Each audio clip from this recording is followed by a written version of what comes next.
Most Canadians have been living with a quiet little lie for 3 generations now. The lie goes something like this.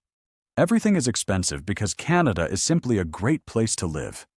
You pay more for gas, more for groceries, more for everything.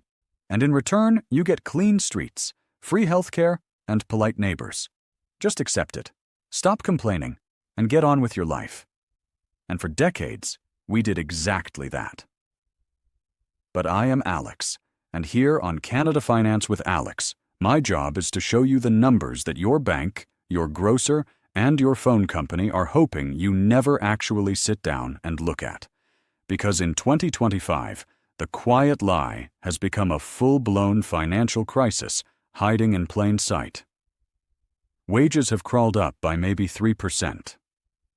Shelter costs have exploded past 30%.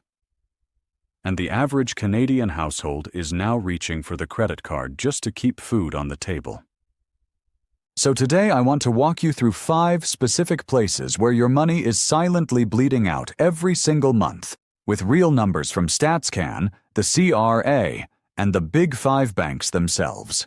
By the end of this video, I promise you will look at your monthly budget in a completely different way. Let us get into it. The first place your money is quietly disappearing is sitting right there in your driveway. According to AutoTrader, the average price of a new vehicle in Canada at the end of 2025 hit $63,665. If you are going after a Ford F-150 Sci, the most searched vehicle in the entire country, you are easily clearing $70,000 before tax. Now here is the question nobody asks out loud. How is the average Canadian earning around $65,000 a year before deductions, affording a truck that costs more than their entire annual salary? The answer is simple, and it is devastating. They stretch the loan. Industry data now shows that roughly 1 in 5 new car buyers is signing up for an 84-month auto loan. That is 7 full years of payments. Some dealerships in the GTA are now writing 96-month contracts. That is 8 years. Run the actual math with me. A $70,000 truck financed at 7% over 84 months comes out to roughly $1,056 every single month. By the time you make that final payment, you will have handed back nearly $88,000 in total. And here is the part that should genuinely make you pause. That same truck, at the end of those 7 years, is sitting in your driveway worth maybe $28,000 on the used market.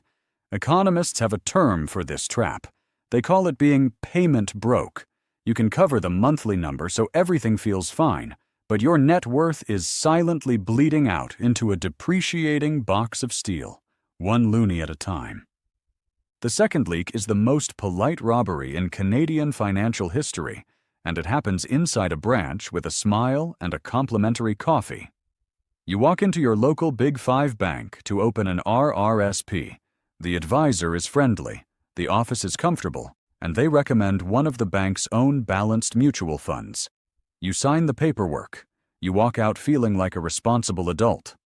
What you do not realize is that the management expense ratio on that fund, on the MERE, sits at roughly 2% per year, sometimes higher. 2% sounds like nothing until you compare it to a low-cost ETF tracking the exact same global index. Vanguard's VFV, for instance, charges an MER of around 0.09%. Some Canadian all-in-one asset allocation ETFs run as low as 0.24%. The difference over a lifetime is staggering. RateHub calculated this. If you invest $5,000 a year for 40 years at a 7% return, the average Canadian bank mutual fund leaves you with around $549,000. The same money in a low-cost DIY ETF portfolio, same contribution, same return assumption, leaves you with $1,229,000. That gap, almost 500,000 loonies, does not go to your retirement. It transfers quietly into the bank's quarterly earnings report. This is what I call the silent thief. It does not pick your pocket. It just compounds against you every single year for 3 or 4 decades. The third leak is the one you walk through 3 times a week without even noticing. Premium grocery loyalty. There is a powerful psychological pull inside a Loblaws or a higher-end Sobeys banner. The lighting is warmer. The produce section looks like a magazine cover, and there is someone in a white apron at the cheese counter. So we tell ourselves that this is just where we shop now, because the experience feels worth it. The math says otherwise.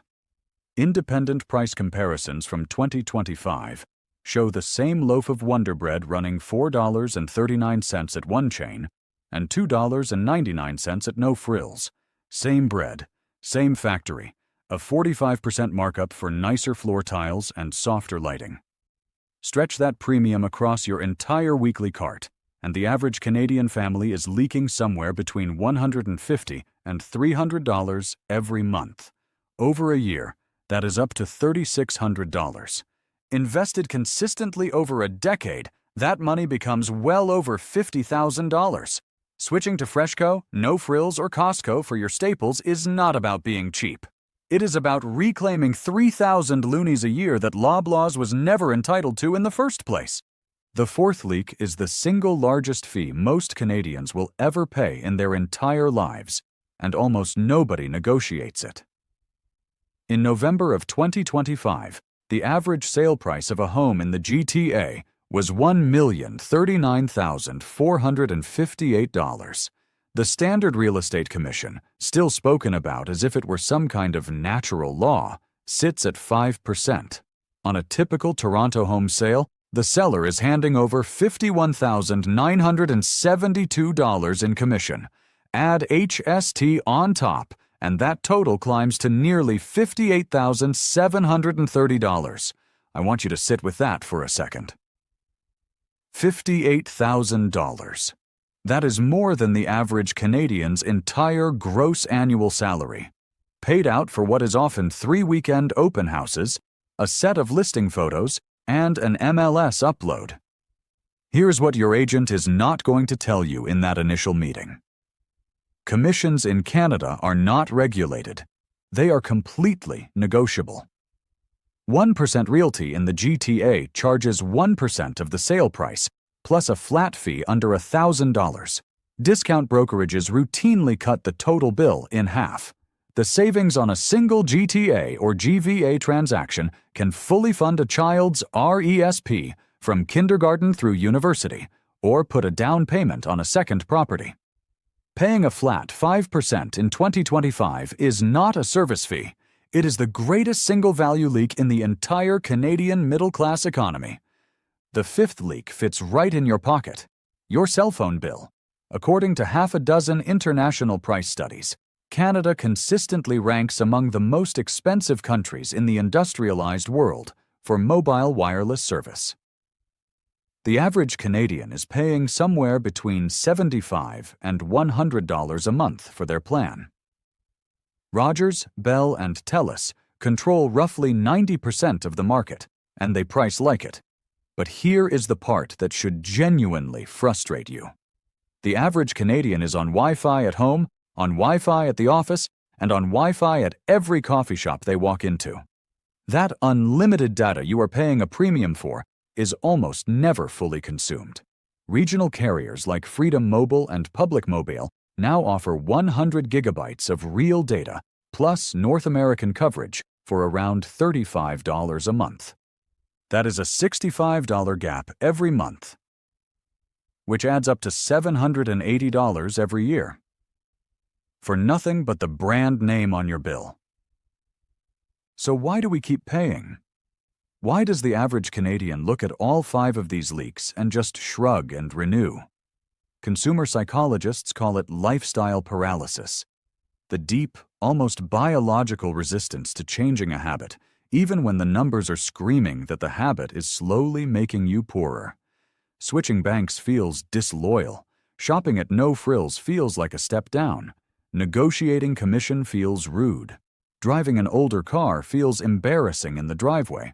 But here is the truth I want you to carry out of this video today. None of those feelings show up on your net worth statement. Not a single one.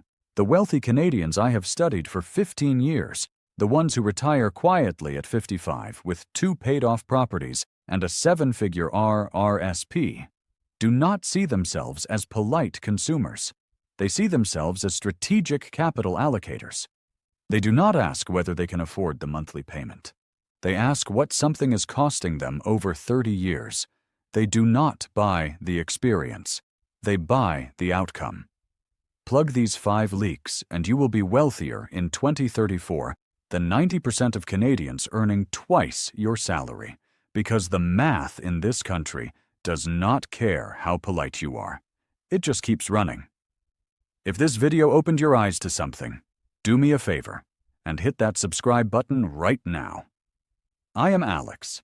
This is Canada Finance with Alex, and every single week I bring you the real numbers behind the Canadian financial system so you can stop leaking and start building. I will see you in the next one.